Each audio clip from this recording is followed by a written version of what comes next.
Senate, and we're discussing a future episode we will have here. So now we're going to discuss the 330 billion pesos additional debt from May of last year to May of this year. While everybody has been harping and barking about PDAF, 10 or 12 billion PDAF spread over 10 years. And now the 250 billion presidential pork, which is a rarity introduced by Butch Abad and B.S. Aquino.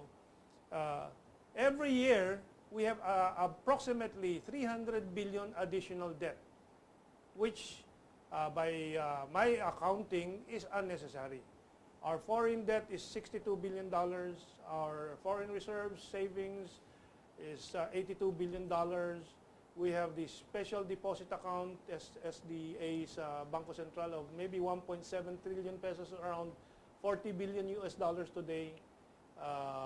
Why do we have to have additional debt every year? Is this going to be for new, what they call the BUB, the new PDAF? Have you studied that, RG? The new BUB, new ways to rename and rehash the pork barrel? We don't know what it is. But the fact is, we have to pay additional debt in terms of interest and principal, recycling of principal of 330 billion. That makes it now 5.6 trillion debt. When Gloria left in 2010, it was only 4.9 trillion, more or less, 4.9 trillion. So that's why in this third portion, we have our political and legal analysts. Joining us, however, is Hiro Vaswani, to make the connection. So we have this impeach the system, including the financial, budgeting, and economic system. So, Hiro, I asked you, 330 billion, do we really need it? Last year, B.S. Aquino was so proud that we were lending $1 billion to EU, European Union. You recall that? What's this all? A charade? What's this? A comedy? Hiro? Well, once again, Mentong, you mentioned the national government debt. The total public sector debt, I mean the debt of the entire state. Foreign debt and domestic debt and guaranteed LGUs, etc., is actually 7.7 trillion as of last year. That includes the private sector? No, not even. This is public sector debt. Okay, that includes your LGUs, a number of GOCCs, BSP, etc. 7 trillion, actually. 7.7, it's almost 8 trillion. Okay. Why is it when they quote Gloria's debt and Noynoy's debt? You're talking only of the general national government debt. Okay, it's separate from the LGUs and the rest. I'm talking public sector debt. So when you say public sector, includes LGUs, local government, GOCCs. GOCCs, the BSP, and several others. Okay. Included is the contingent debt. So it's about 7. So why do we keep increasing our government debt? Because we always run budget deficits annually. This is a sign, basically, a critical sign of structural and systemic impediments in the national economy of a serious lack of domestic savings. Yeah, but as I pointed out to you and to our other panelists, we want deficit spending because that spurs growth. You have to spend more than your actual reality so that there will be more economic activity with that. However, if you have a system where the legislature spends 35 billion in the entire year of 2013 but produces only one law, can we get rid of this so-called deficit spending and just spend wisely what we have? Once again, 250 billion of presidential pork. Very difficult to qualify the quantity. Essentially, the Philippine state still has a major big elephant in the room, and that is its financial economy. It is still deeply flawed. The Philippines is still dependent strategically and systemically on foreign savings. Of course, the regular, the layman would not understand why we are dependent on foreign savings. It's a bit technical. It's basically, the country runs major trade deficits, okay, which will result in a budget deficit down the line. That trade deficit is paid for by foreign savings. Whose? Meaning the ones that we borrow. Okay. OFW basically plugs these trade deficits, but that basically displays a serious lack of domestic savings. You have to understand, democracies basically came about as a result, going by the experience in the West, from which we imported this concept of the Industrial Revolution, created this new class of people. The middle class. The Industrial Revolution created that new working class outside of the rural area. And that basically spurred governments basically to protect and to basically diminish the effects of what is called the capitalist animal spirits. So you have the states or governments. If you look at the experience of the states, the US, the Democratic Party was a party of farmers, but they slowly evolved basically for the protection of the rights of working people, the new urban labor class. That's why in the Democratic Convention at the turn of the 19th century, the whole of the candidate was, do not crucify labor on this cross of gold. They were discussing monetary policy and expanding the monetary supply to solve a major economic crisis where workers were losing their jobs left and right.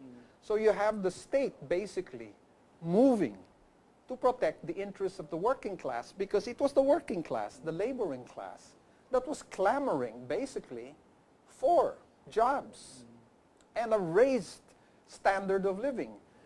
Look at the history of the early part of 20th century.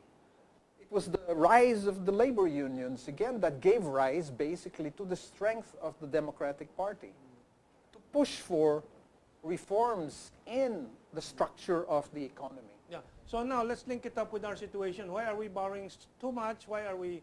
Why do we need deficit spending when we're so wasting so much resources?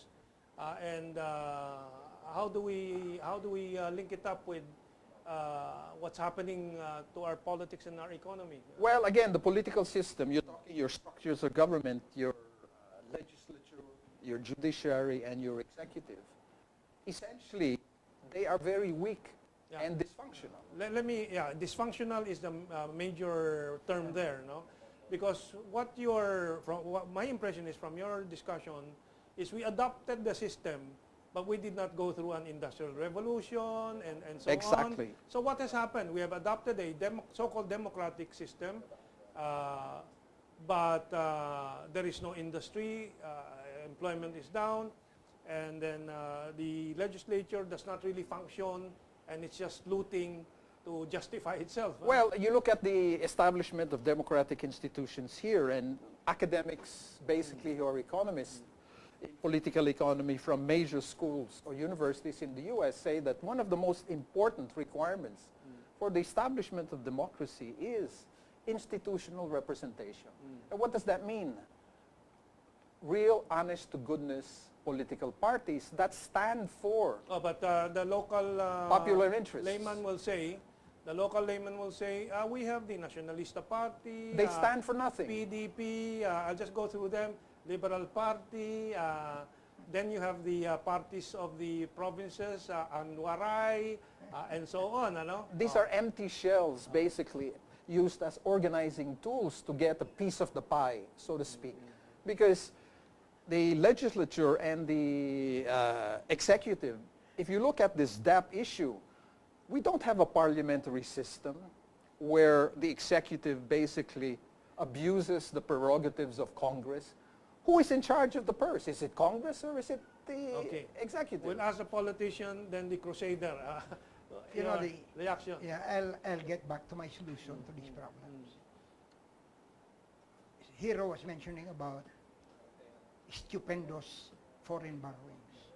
Why do you have to have stupendous foreign borrowings? Because of certain drives in this country. The drive for graft and corruption. Which is the animal spirits. Yes. The animal spirit propelling most of our leaders and most of people in business and others. No? And the other thing is erroneous choices of policy options. How do I show this? According to them, customs do not collect or waste about more than 100 billion. Let's start counting on living. CCT, yung Conditional cash transfer. transfer, 80 billion. Erroneous choice of option. It advances the policy of mendicancy among our people.